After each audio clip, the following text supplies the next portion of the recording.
লুকটা একটু দেখাই। তো আজকে কিনে নিয়ে যাবেন? আমি বলছি 45,000 টাকা। 45, মানে নতুন বছরের উপলক্ষে এটা আর কি বাড়িওয়ালিরা গিফট দিবেন। আমাদের নানা আজকে চলে আসছেন নানির জন্য গাড়ি কেনার জন্য। আর গাড়ি কিনতে এসে সে কিন্তু আমাদের অনেক জায়গা ঘুরাইছে। ঘুরতে ঘুরতে ভাই অনেক গাড়িগুলো কিন্তু তাকে আমরা দেখিয়েছি, কোনো গাড়ি তার পছন্দ হয় না। অবশেষে সে একটি গাড়ি আমাদেরকে দেখিয়েছিলেন, পিছনে একটি লাল গাড়ি। সে নাকি লাল গাড়ির প্রেমে পড়ে গেছে। আর তার ওয়াইফের জন্য, যেহেতু আমাদের নানি হয়, নানির জন্য এই গাড়িটি সে কিনবেই কিনবে। বলতেছে এই গাড়ি না কিনে আমি আজকে বাড়িতে যাব না, কারণ আমার ম্যাডামের জন্য আমি নতুন বছরের উপলক্ষে 2026 সালের উপলক্ষে আমি তাকে এই গাড়িটি দিতে চাই। চলুন সে গাড়িটি অবশেষে কিনতে পারলো কিনা সেটাই আপনাদেরকে দেখাই। ভাই গাড়ির বগল দিয়ে দাঁড়ায় রয়েছেন, গাড়ি কিনবেন না? এটা হ্যাঁ ভাই, কিনবো ভাই, বুঝছেন?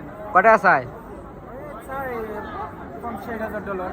$50,000 দিয়ে আমাদের একজন বাংলাদেশি ভাই আছে কিন্তু গাড়ি কিনতেছে। দেখেন গাড়ির লুকটা একটু দেখাই। তো আজকে কিনে নিয়ে যাবেন? আমি বলছি 45,000 টাকা। 45,000 এটা নিয়ে কারে দিবেন? ভাবির উপহার দিবেন? হ্যাঁ, আমার বালিয়ালির গিফট দেব। মানে নতুন বছরের উপলক্ষে এটা আর কি বাড়িওয়ালিরা গিফট দিবেন না? জি জি। ওকে, থ্যাংক ইউ। যাক ভাই।